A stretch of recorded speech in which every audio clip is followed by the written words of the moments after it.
Les circuits multivibrateurs astables avec le CI 555. 3. Les circuits multivibrateurs ou oscillateurs astables. 3.1. Définition et fonction. Un oscillateur est un circuit électronique qui génère un signal périodique. Ces signaux sont de deux types. Tout d'abord, il existe des signaux sinusoïdaux utilisés dans les techniques de radiocommunication. C'est l'onde porteuse du signal radio et du signal TV. Ce type d'onde est généré également dans les synthétiseurs de notes musicales, dans la technologie du radar. Ensuite, le deuxième type de signal qui nous intéresse plus particulièrement ici est le signal rectangulaire, propre à la technologie numérique. En effet, ce signal se caractérise uniquement par des transitions d'un niveau H à un niveau L et vice-versa à une fréquence déterminée par le circuit générateur. Ce circuit est généralement appelé multivibrateur astable. Ce circuit possède deux états logiques, L et H, instables. La sortie bascule périodiquement d'un état logique à l'autre état complémentaire. Ceci est indiqué à la figure 43. T est la période du signal rectangulaire déterminée par les caractéristiques propres du montage. La fonction principale de ce signal dans les circuits logiques est de fournir une horloge appelée généralement clock. Cette horloge est nécessaire dans les circuits logiques synchrones où les changements d'état logique en différents points du circuit se font soit au front montant, soit au front descendant de l'horloge. Actuellement, les circuits d'horloge se rencontrent dans les ordinateurs, dans les appareils de mesure du temps, de la fréquence, pour la transmission de données. 3.2. Différents montages d'astables. Nous allons passer en revue un certain nombre de montages multivibrateurs. 3.2. 1. Montage utilisant un trigger de Schmitt. La figure 44 vous présente un oscillateur utilisant un trigger de la famille CMOS. À la mise sous tension du montage, la tension VC est nulle et la sortie est donc au niveau H. Ainsi qu'il apparaît à la figure 45, le condensateur C se charge à travers la résistance R et à l'instant T1, VC atteint le seuil VT+ du trigger. La sortie bascule passe au niveau L, le condensateur entreprend sa décharge à travers R et à l'instant T2, VC atteint le seul VT- du trigger. La sortie repasse ainsi au niveau H et le phénomène se reproduit ainsi indéfiniment. La période d'oscillation T est définie par la relation. Note. In est le symbole de la fonction logarithme népérien. Une calculatrice permet le calcul. Pour R égale 100 kΩ, C égale 0,1 microfarad, VCC égale 5 volts, VT+ égale 3,05 volts, VT- égale 1,95 volts, on trouve T égale 8,9 millisecondes et F, oscillation égale 112 Hz. Ce montage est donc simple mais présente un inconvénient. En effet, les seuils VT+ et VT- sont fonction de la tension d'alimentation VCC. Ce montage ne présente donc pas une stabilité absolue en fréquence, mais peut avoir des fluctuations liées aux variations de la tension VCC. Pour une variation de VCC de 5 volts à 15 volts, la fréquence peut varier de 4 à 5%. Néanmoins, ce montage peut être employé pour des applications ne nécessitant pas une grande stabilité et une grande précision. D'ailleurs, L'emploi d'une alimentation régulée améliore sensiblement la stabilité du montage oscillateur. 3.2. 2. Montage utilisant 3 inverseurs. Ce montage est indiqué à la figure 46. Il utilise le fait qu'il existe un temps de propagation ΔT pour chaque inverseur. Le chronogramme indiqué à la figure 47 permet d'en comprendre le fonctionnement. Quand le signal au point 6, ou V3, passe du niveau L au niveau H, il apparaît clairement que la sortie correspondante bascule après un laps de temps égal à ΔT. Il en est ainsi pour les 3 inverseurs. La lettre A sur la figure 47 montre l'évolution du point 6 au point V3. L'entrée 6 rebascule donc après 3 ΔT. La période du signal vaut, si ΔT et sa fréquence, indivisée par si ΔT, est exprimée en secondes. Ce circuit permet d'obtenir un oscillateur à fréquence élevée car les temps de propagation ΔT sont relativement courts. Si l'on veut réduire la fréquence d'oscillation, il suffit d'ajouter d'autres inverseurs. Leur nombre doit rester impair. Si n est le nombre d'inverseurs, la fréquence d'oscillation vaut 1 divisé par 2n ΔT. Avec ce montage, la stabilité est toujours fonction de la tension d'alimentation, de la température et de la charge située à sa sortie, donc du circuit logique qu'il doit piloter. Il est possible d'améliorer ce montage en y intégrant 3 composants passifs comme illustré à la figure 48. Le chronogramme relatif au fonctionnement est situé à la figure 49. À l'instant T0, la sortie S est au niveau L et l'entrée de l'inverseur 1 est au niveau H. Le potentiel du point V1 va donc décroître et dès que ce potentiel atteint le seuil de basculement de l'inverseur 1, soit pour VCC divisé par 2, les 3 inverseurs vont basculer en chaîne.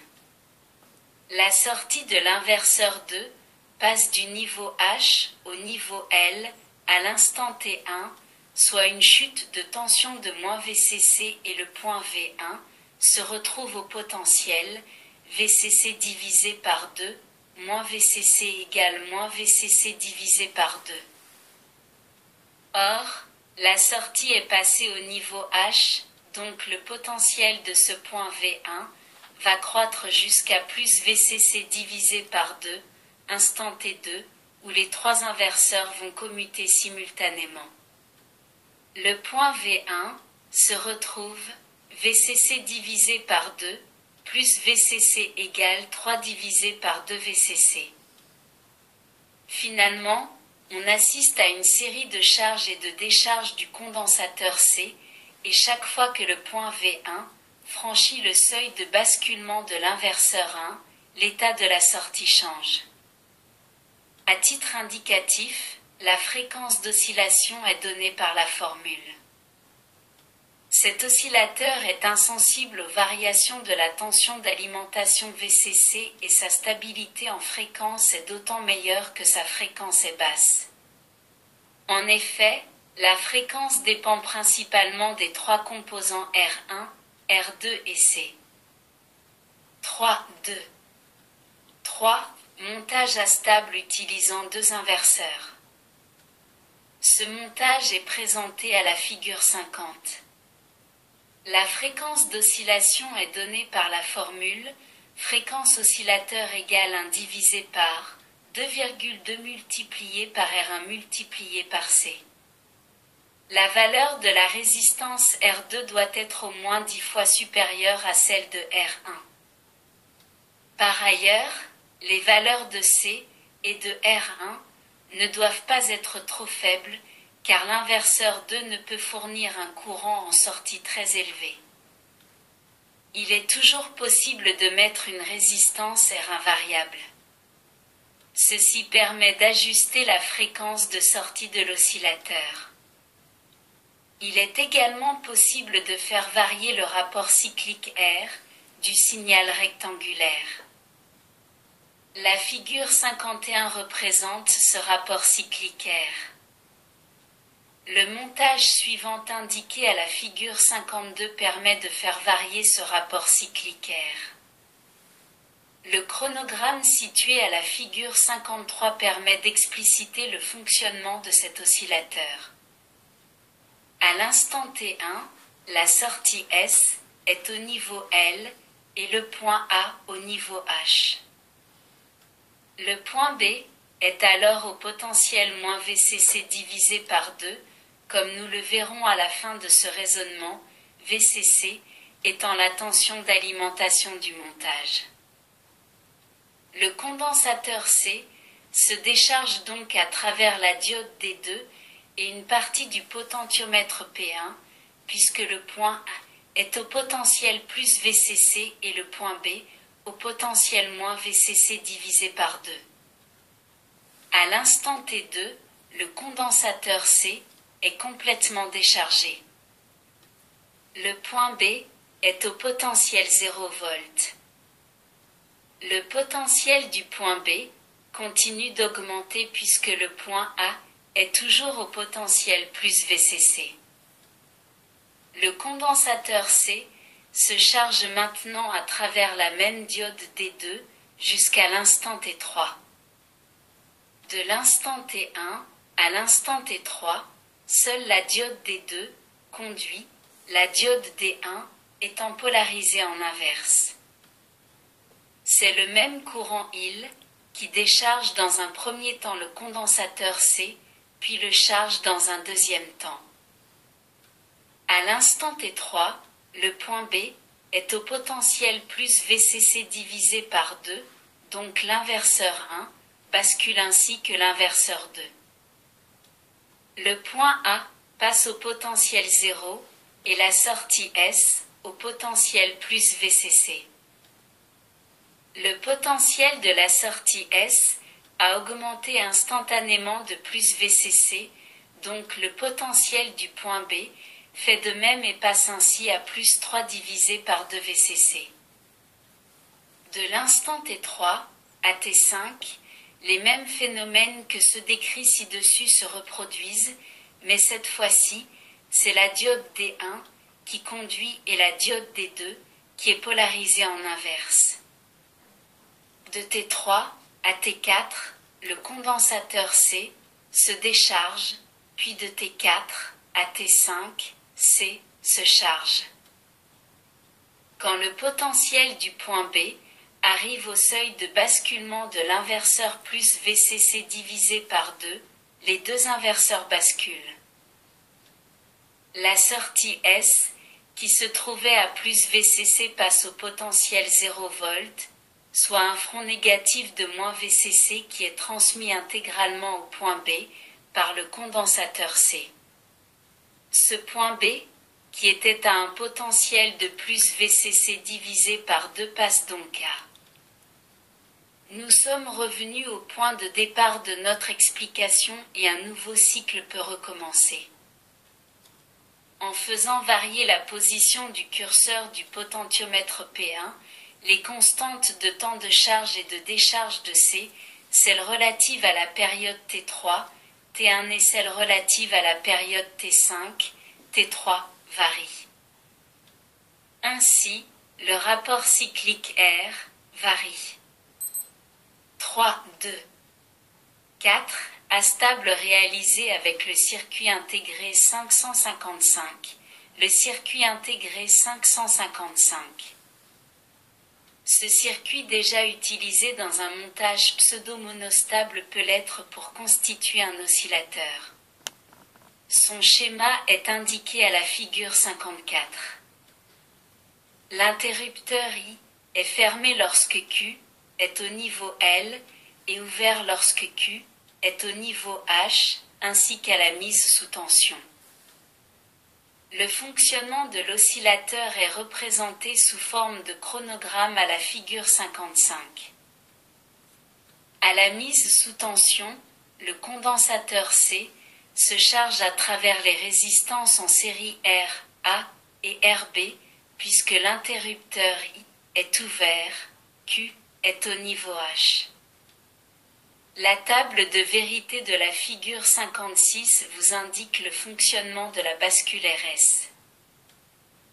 Lorsque la tension VC atteint 2/3 VCC, l'entrée R passe au niveau H, donc la sortie Q passe au niveau L. Ceci ferme l'interrupteur I. Le condensateur C se décharge à travers la résistance RB.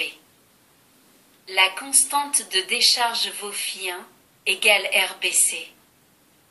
Lorsque VC atteint le seuil 1/3 VCC, l'entrée S passe au niveau H et Q repasse au niveau H. Le condensateur C se recharge avec une constante de temps φ2 égale Ra plus Rb, C et le cycle continue ainsi indéfiniment. La période T du signal rectangulaire ainsi que le rapport cyclique R sont donnés par les formules suivantes. T égale 0,7 2Rb plus R A C. R égale R A plus Rb divisé par R A plus 2Rb. Il est donc possible de faire varier ces deux paramètres en modifiant les valeurs respectives des trois composants Ra, Rb et C. 3.2. 5. Montage oscillateur utilisant un quartz. Presque tous les montages vus précédemment utilisent des réseaux RC. Ces montages peuvent avoir une stabilité insuffisante pour certaines réalisations. Des oscillateurs à quartz sont donc utilisés quand une stabilité élevée est requise pour un montage. Ce critère de stabilité intervient dans les horloges mesurant le temps dans lesquelles une stabilité de 10 puissance -6, soit une seconde sur 13 jours environ, est couramment atteinte. Dans les circuits numériques travaillant à leur vitesse limite, une grande stabilité est également nécessaire pour ne pas dépasser les normes de fonctionnement des circuits intégrés. Un autre exemple est fourni par les systèmes de communication à microprocesseurs où une très bonne stabilité est requise. A. Les cristaux de quartz. Le quartz est de silice 602, cristallisé dans le système hexagonal. Il existe 3 axes de symétrie dans la structure cristalline du quartz comme le montre la figure 57. Ce sont l'axe optique Z, Z' passant par les sommets. L'axe mécanique X, X' passant par les arêtes. L'axe électrique Y, Y' perpendiculaire aux faces de l'hexagone. En électronique, le quartz est représenté par le symbole de la figure 58A. La figure 58B montre l'aspect du boîtier couramment utilisé pour les quartz. Voyons à présent leurs propriétés physiques. B. L'effet piézoélectrique. Dans les oscillateurs électriques, on utilise une lamelle de quartz taillée dans le cristal selon l'un des axes vus précédemment. Lorsque l'on applique une tension alternative aux bornes de cette lamelle, celle-ci se déforme et entre en vibration mécanique. On remarque que l'amplitude des vibrations mécaniques est maximale pour une certaine fréquence de la tension alternative. Ceci constitue la fréquence de résonance de la lame de quartz qui dépend principalement de l'axe choisi pour la taille, des dimensions et de l'épaisseur de cette lamelle. Lorsque le cristal de quartz est à la résonance, il se comporte comme un circuit accordé qui aurait comme structure celle représentée à la figure 59. Voici quelques valeurs typiques des éléments de ce circuit. L égale 3 Henry. CS égale 0,05 picofarad. RS égale 2 kOhm. CM égale 10 picofarad. La capacité de CM est due au montage, d'où son nom, capacité de montage, de la lame de quartz entre deux armatures métalliques qui forment un condensateur. Le circuit série L, CS, R est le circuit équivalent au cristal lui-même. Remarquez la faible valeur du condensateur CS et par contre la valeur importante de l'inductance L par rapport à celles obtenues avec des bobinages. C'est cette dernière caractéristique qui donne au quartz un facteur de qualité Q égale L multiplié par sa pulsation, divisé par R, très élevé. Ce facteur Q a couramment une valeur de plusieurs milliers voire de plusieurs dizaines de milliers alors qu'il dépasse rarement 100 dans les circuits LC discrets. Ce facteur de qualité permet d'obtenir des oscillateurs à quartz d'une très bonne stabilité en fréquence. On peut définir deux fréquences de résonance distinctes pour ce cristal. La fréquence de résonance série due au cristal lui-même et pour laquelle l'impédance est minimale car elle entre en résonance avec CS. La fréquence de résonance parallèle due à la mise en parallèle sur le circuit R, L, CS de la capacité de montage CM. Pour cette fréquence de résonance parallèle que l'on appelle parfois improprement fréquence d'autorésonance, l'impédance aux bornes du quartz passe un maximum comme pour tout circuit LC parallèle. La figure 60 donne la courbe de l'impédance d'un quartz en fonction de la fréquence du signal appliqué à ces bornes. C'est oscillateur à quartz. On peut donc imaginer deux types d'oscillateurs selon que l'on utilisera la résonance série ou la résonance parallèle. Toutefois, les oscillateurs à résonance série sont plus précis et plus stables car ils oscillent rigoureusement sur la fréquence du cristal lui-même. Par contre, les oscillateurs utilisant la résonance parallèle sont tributaires de la valeur de la capacité de montage CM et d'autres capacités parasites du montage. Celles-ci, mises éventuellement en parallèle sur le quartz, peuvent faire varier la fréquence de l'oscillateur. C'est donc les premiers que nous retiendrons généralement pour l'utilisation dans les montages logiques ou à microprocesseurs. La figure 61 en donne un exemple très simple. Tout oscillateur est constitué d'un amplificateur et d'une réaction du signal de sortie en phase avec le signal d'entrée. Ici, les deux inverseurs en série jouent le rôle d'un amplificateur non inverseur alors que la réaction est opérée par le quartz qui, à sa fréquence de résonance série, se comporte comme une simple résistance et n'apporte donc aucun déphasage. Le condensateur C et les résistances servent à faire osciller le montage au démarrage jusqu'à ce que le quartz entre en résonance. Au point milieu des deux résistances est prélevé le signal rectangulaire de sortie. Cette théorie se termine donc avec ce montage utilisant un quartz. La prochaine théorie sera consacrée au système de numération et aux différents codes utilisés en électronique numérique.